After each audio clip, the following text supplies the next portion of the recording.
کبھی کبھی ہمارے سامنے سے کچھ ایسی پوسٹ گزر جاتی ہے، کوئی ایسی ویڈیو گزر جاتی ہے، ہم اس کو اوپن کرتے ہیں، اس کو پڑھتے ہیں، اس کو دیکھتے ہیں تو ہمیں ایسا لگتا ہے کہ یہ چیز ہمارے لیے لکھی گئی ہے، یہ بات ہمارے لیے کہی گئی ہے، یہ ویڈیو ہمارے لیے بنائی گئی ہے، ہماری زندگی پہ بنی ہے۔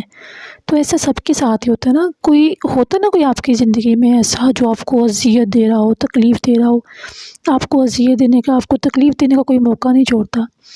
اور سسرال میں اسپیشلی ایسے ہوتا ہے۔ السلام علیکم، ویلکم بیک، کیا حال ہے؟ الحمدللہ میں ٹھیک ہوں، اور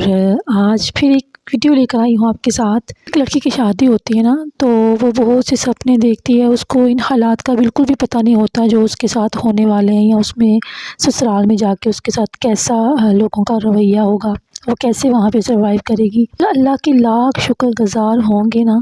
پھر بھی کچھ نہ کچھ ایسا ہوتا ہے جو ہماری زندگی کو ویران کر رہا ہوتا ہے، جو ہماری تکلیف کو بڑھا رہا ہوتا ہے۔ تو وہ کسی کی شخصیت بھی ہو سکتی ہے، سسرال میں اسپیشلی، تو ہر ایک کی زندگی میں ہوتا ہے۔ بہت ہی کم اور خوش قسمت ہوں گی وہ بہنیں جو اپنے سسرال میں بہت ہی آزادی سے زندگی گزارتی ہیں، خوشی سے زندگی گزارتی ہیں۔ اس کے سسرال والے اتنے کوآپریٹیو ہوتے ہیں، اتنا پیار دے رہے ہوتے ہیں ان کو، لیکن بہت کم ایسا ہوتا ہے۔ بہت زیادہ جو ہیں وہ اس چیز میں مبتلا ہوتی ہیں، اذیت میں، یا ان کو ان کے شوہر کی طرف سے مل رہی ہوتی ہے، یا ان کو ان کے ریلیٹیوز کی، جیسے ریلیشنز، نند ہوگی، ساس ہوگی، جیٹھانی ہوگی، دیورانی ہوگی، ان رشتوں سے مل رہی ہوتی ہے، اور آپ ان سے لڑ کے تھک چکے ہوتے ہیں۔ مطلب یہ نہیں کہ آپ لڑائی کر رہے ہوتے ہیں، اپنے آپ کو سمجھا کے، تکلیفوں سے گزر کے، اپنے ساتھ سمجھوتا کر کے، لیکن انسان ہے نا، ایک عورت ایک انسان ہے، وہ کتنا کو برداشت کر سکتی ہے کسی کے بیہیویئر کو۔ کوئی آپ کو زج کرتا ہے، کوئی کسر نہیں چھوڑتا آپ کو ٹیز کرنے کی۔ آپ کا میاں آپ کے ساتھ ہے، آپ کو سمجھاتا ہے، لیکن پھر بھی میاں ہونے کے باوجود بھی بہت ایسے لوگ ہوتے ہیں جو آپ کی زندگی کو عذاب بنانے کی کوئی کسر نہیں چھوڑتے۔ کیا کیا جائے ایسے حالات میں؟ تو میں بھی ایک انسان ہوں، میں اگر آپ کے ساتھ ویڈیو شیئر کرتی ہوں، اس طرح کی باتیں کرتی ہوں، تو اس کا مطلب یہ نہیں ہے کہ میں اس چیز سے یا اس مراحل سے نہیں گزرتی، میں خود اس چیز سے گزر رہی ہوتی ہوں، اور میرے ساتھ بھی بہت سی ایسی کمپلیکیشنز جا رہی ہوتی ہیں جو میں آپ کے ساتھ شیئر کرتی ہوں، اور ہر ایک کے ساتھ ہی جاتی ہیں۔ میں نہیں سمجھتی کہ کوئی اتنا ہیپی ہے اپنے سسرال میں کہ وہ سسرال کی تعریفیں کرتا ہے۔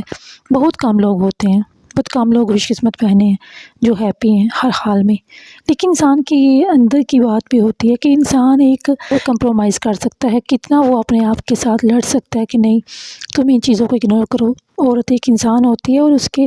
جذبات جو ہیں وہ اس کے اپنے ہاتھ میں بھی نہیں رہتے۔ کبھی کبھی ایسا ہوتا ہے کہ آپ زندگی میں حالات اور لوگوں سے اتنے تنگ آ جاتے ہیں کہ آپ کے اندر بحث کرنے کی بالکل بھی طاقت نہیں ہوتی، آپ ان کے ساتھ بحث نہیں کر سکتے۔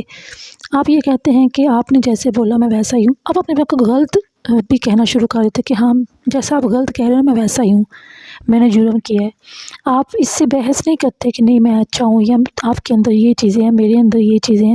حالانکہ جو گناہ آپ نے نہیں کیا ہوتا وہ بھی آپ کو قبول کر لیتے ہیں،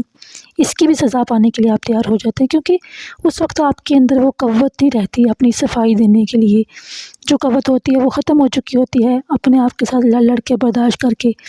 اور آپ اتنے حالات سے تنگ آ جاتے ہیں کہ آپ کہتے ہیں کہ بس جو آپ کہہ رہے ہیں نا ویسا ہی ہے۔ یہ اذیت ہے، یہ بے بسی ہے، اور یہ میں کہتی ہوں کہ بے بسی کی حد ہے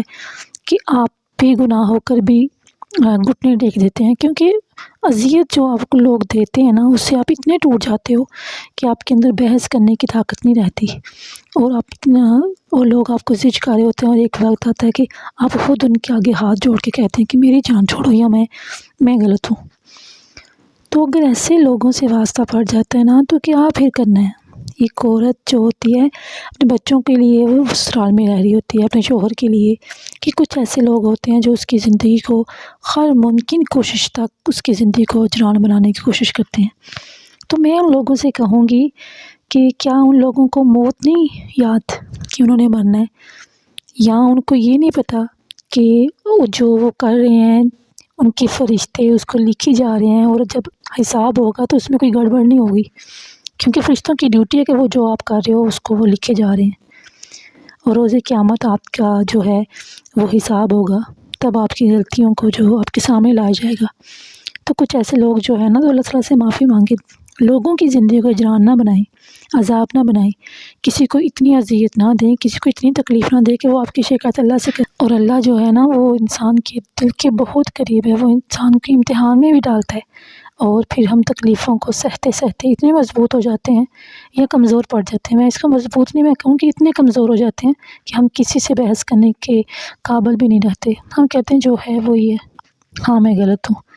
اور پھر اپنے بچوں کے لیے، اپنے شوہر کے لیے آپ ساری زندگی ان لوگ کے ساتھ گزار رہے ہوتے ہیں۔ بس اللہ سے دعا ہے کہ اللہ تعالیٰ جن کی زندگی میں ایسے لوگ ہیں نا، اللہ تعالیٰ ان کو اپنی پناہ میں رکھے، اور میری جتنی بھی بہنیں ہیں وہ اپنے گھروں میں خوش رہیں، سکون میں رہیں، اور اپنی زندگی کو انجوائے کریں۔ میں کچھ کمنٹس پڑھتی ہوں نا تو مجھے اتنی بے بسی ان کی محسوس ہوتی ہے، اور اپنا غم جو ہوتا ہے نا وہ بہت چھوٹا لگتا ہے۔ دوسروں کی جب ہم باتیں سنتے ہیں نا، تو میں ایسی بہنیں جو ہیں میں ان سے یہ کہوں کہ کس طرح کی ویڈیوز، اس طرح کی پوسٹ پڑھا کریں، آپ کو بہت تسلی ملتی ہے۔ آپ ایسا لگتا ہے جیسے کوئی ہمیں دلاسا دے رہا ہو کہ لوگ اتنے بھی ہم سے بھی زیادہ اذیت میں ہیں، ہم سے بھی زیادہ تکلیف میں ہیں بہنیں، تو ان کی اگر آپ زندگی کو پڑھیں گے نا تو آپ کو سکون ملے گا۔ یہ تھی کچھ دل کی باتیں جو آپ کے ساتھ شیئر کی۔ ویڈیو اچھی لگی ہو اس کو لائک کریں، چینل کو سبسکرائب کریں۔ جزاک اللہ۔ پھر ملوں گی ایک ویڈیو کے ساتھ، تب تک کے لیے اللہ حافظ۔